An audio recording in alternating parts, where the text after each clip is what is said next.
And the other night I began watching, I was unfortunately called away, but I watched the first part of an extremely compelling HBO movie, or at least it's available on HBO, entitled Ice on Fire. Ice on Fire tells the story of our climate crisis and what can be done about it.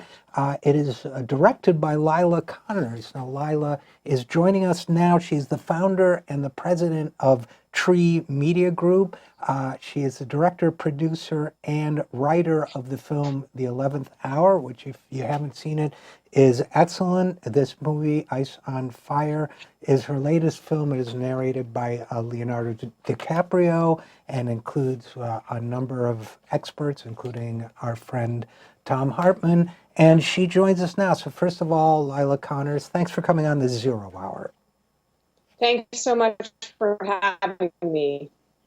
So you directed The 11th Hour some years ago, and produced and wrote. You're an auteur. And what was the thinking behind doing another environmental film now? Well, as we all know, things have not improved. They've gotten worse. And Leonardo wanted to investigate what was happening with methane in the Arctic, because the methane signal in the atmosphere has spiked in recent years. So we wanted to look into that, and simultaneously we also were noticing an acceleration in innovation coming out of, so our human response to climate change. So it really was a dual track effort in looking at the latest inventions and latest innovations and latest science behind natural solutions, obviously, which are our first line of defense, nature is, and really bring that to the table. So that's why we made the movie. So, I was wondering about this a lot as I was watching it and as I was reading about it, because one of the things we've dealt with on the show, and we've talked to climate experts and others about it, is the fact that when we talk about climate change, sometimes what happens is that we instill such a profound level of despair in an audience that it brings on a kind of learned helplessness, and it winds up being counterproductive, because what we're trying to do, of course, is motivate people to demand solutions. And so on the one hand, the statistics are, and the science is dire, is urgent, but on the other hand, you don't want to paralyze people or overwhelm them with the enormity of the problem. And I wondered to what extent you guys were also, if at all, trying to balance that and make sure you created a film that instilled hope as well as concern. Well, it's a good question, and what's lucky is that it's just the truth of what's happening. And I think, what is happening is that the methane signal in the Arctic is spiking, which is bad news. And what is happening is that there is a lot of new science behind what's happening in the oceans in terms of what kelp does and what's happening on the land with trees and soil. So, and also some human innovations like the direct air capture machines have come a long way. So if the movie instilled hope, good, because it's true. These things do exist, and the world and the earth, which is basically cycling carbon anyway, if we get out of the way of nature and let nature sequester carbon, it gives us hope. So that's just the reality of where we're at. We're at a place where, the Arctic is melting faster than, ever. And we also have solutions to reverse climate change and put carbon back into the ground.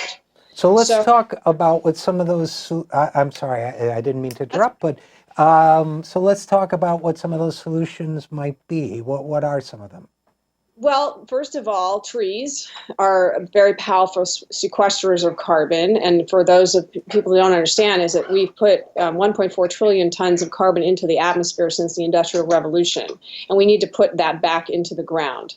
And also mitigate our current carbon emissions. So the way we do that is with trees and soil. We can also do that with kelp. We can do that with mangroves. Basically anything that grows sequesters carbon. Now, some of it is in a current carbon cycle, and some of it puts things deep into the ground, deep into the ocean floor. And so we're looking at natural systems to see how they operate. And, inadvertently or or intentionally, like what's happening in the Amazon with Bolsonaro. He's accelerating the deforestation of the Amazon. That is literally the opposite of what needs to happen right now. We need to put more trees in, not take them out. So that's our nature. Really, is our first line of defense. Kelp. Planted in 9% of global waters will reduce 50% of our emissions. So kelp is a massively powerful sequester of carbon, and it also deacidifies the ocean where it grows. So the more we help nature and support it, the more it can help us. So I was reading some of the reviews of the film too, and I was struck by, sometimes reviewers can be it's like a Rorschach test. The review tells you more about the reviewer than the film, and an example of that is that I had two reviews open in front of me, but in some of these tabs here, one of them says that your film is a horror film, and the other says it's too sort of techno-optimistic. So those are actually two opposite conclusions. And that either means you're doing something right, or the reviewers are bringing their own perceptions to it. But is it a horror film? Well, like I said, we're living out two stories. One's incredibly frightening and one is very hopeful. And that's just the nature of the world. It's just not one story. And we put both in the same film. So, some people are focusing on the methane threat, which is horrifying because it threatens to spike temperatures over 4 degrees. And even the U.S. government is concerned that we're going to go over 6 degrees, which is catastrophic. And the other side of it is that we are responding. People are planting trees. People are understanding what kelp does. People are inventing machines that turn carbon into rock and sequester it permanently in Iceland. And there's room elsewhere in the world to do that. Climeworks, that did this very nimble machine that works on renewable energy, is made with existing parts. Any college engineer can assemble one. It can take carbon, turn it into basalt rock, and they found basalt rock formations that can, what they say, save civilization 3 times. So it can take that legacy carbon of 1.4 trillion tons and put it in the ground. So obviously we're not going to do it with the tech. Anyone who says that Ice on Fire is a techno solution oriented movie is wrong. Just anyone who's listening to this, just watch the movie and see for yourself. We lead with nature. We consistently say nature is our first line of defense. That said, there are, you can't stop people from innovating. And there are these two young German engineers who liked skiing and saw the glaciers melting and wanted to help solve the problem, and they did. So they turned on the first ever direct air capture machine that turns carbon into rock in Iceland last year, and they can add more machines to it. They themselves would never say it's only their machine. It's all of the above. We need all the solutions right now to solve this problem. We need renewable energy, obviously, first and foremost. We need nature, and then we need a bit of some of these machines, jumping in to help us. We're talking with Leila Connors, who is the director of the new film that can now be seen on HBO, Ice on Fire. Leila, you mentioned that you open with nature and stay with nature, and I will attest to that. There's a really beautiful nature photography in the film, and that is a big part of what we're talking about here, is the inherent beauty of nature, as well as the human catastrophe that could result if we don't get climate change under control. All of these solutions, whether it's planting trees, whether it's seeding kelp, whether it's using the technology, all of these require a very different political climate worldwide than the one we have right now. I think that's fair to say. So how do you see your film in the broader context of trying to change the political trajectory we're on now, which is not a good one? And how do you see it maybe in the context of some of the activist movements that are coming up, the Extinction Rebellion, the Sunrise Movement, and so on? Well, within a week, we've already had multiple countries ask for the film. We've had even the state of California reached out to talk to us about biochar. I'm speaking with them today. So I do see the film already having an impact. in the way people are thinking about this. Already these innovators and the natural solutions are well known, inside the scientific community, inside a lot of people that are organizing to reverse climate and deal with the climate problem. Elsewhere around the world, they're much further along on the climate discussion than we are in the United States. I mean, the United States obviously is trailing because our fossil fuel industry has been very successful in denying the problem and slowing down change and transition to renewable energy for obvious reasons. They lose their $1 trillion investment in their assets. They don't want stranded assets. They want to keep using and benefiting off of their investments. So if you take, just a very sort of, just a view of what they've done, they just want to protect their investment and earn money. Obviously, they can't continue to do that because it's killing off the web of life and it's going to destabilize the life support system of the planet. And we even got emails recently from some people in the oil industry that are like, we had no idea it was this bad. We want to talk to you. How can we change? What can we do? We're tired of it. We knew we were doing something wrong, but we didn't know it was. So that's happened in just a week and a half of the release of this film. And I've, as you know, been doing films about this for a while. And luckily, something about this movie is resonating right now. Maybe it's a combination, like you said, there's Extinction Rebellion, there's a Sunrise Movement, the kids are walking out of school. We're seeing the change all over the world right now. We're seeing the fires, the floods, the melting of the ice. So it's not theoretical anymore. So I think maybe it's a tipping point on the side of human response.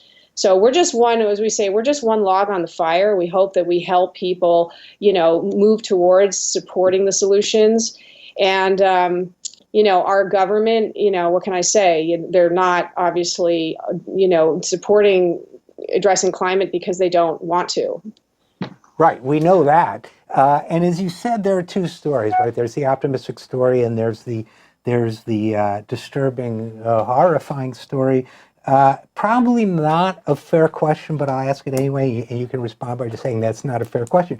But would you consider yourself an optimist on this issue, a pessimist, or just in there fighting and doing the best she can? Well, I would say, again, I think if you can hold complex thoughts, I'm both. Because I'm at once horrified and at once hopeful. And I'm rooting for the hope. I'm rooting for us that we solve this problem. But I'm very, very concerned and sometimes incredibly depressed and upset about it. But again, like human nature, I mean, the human condition is way more complex than boiling it down to, am I happy or sad? I think it's both. And I think everyone is experiencing complex emotions around this. I see now a lot of stuff about apocalyptic anxiety syndromes and people not knowing how to feel about what's going on. I mean, they're freaking out. They don't know what's happening. And I think that's why, that's why we make the movies. We're saying, look, this is what we see. This is what the scientists are seeing. Yes, it's scary, but we can fix it. This is something we can actually fix. Now, a lot of people, there are some people that think it's too late. And I don't even want to get into that discussion because when I talk to scientists, there's way too many plot points on this discussion to really understand how late or early this is. What we do know is that we've changed the climate. What we do know that the climate is destroying the certitude that we had around how to grow crops, where flooding happens, where fires happen. Everything is changing. And human civilization was based on the last 10,000 years of predictable climate. So, and then, it goes even further, as we say in the movie, what's even more horrifying is that the web of life collapses when carbon spikes in the atmosphere. And that is the game changer that I don't think a lot of people realize. And that's the part that, a lot of people say, oh, rising seas will move or whatever, we'll adapt, we'll build walls. But when the web of life collapses, that's something totally different. And that's on the table right now. So obviously, why play dice with the Earth's life support system? Why don't we pull back and just do the right thing, stop emitting carbon, move towards renewable energy and sequester carbon with natural systems and maybe a couple of machines here and there?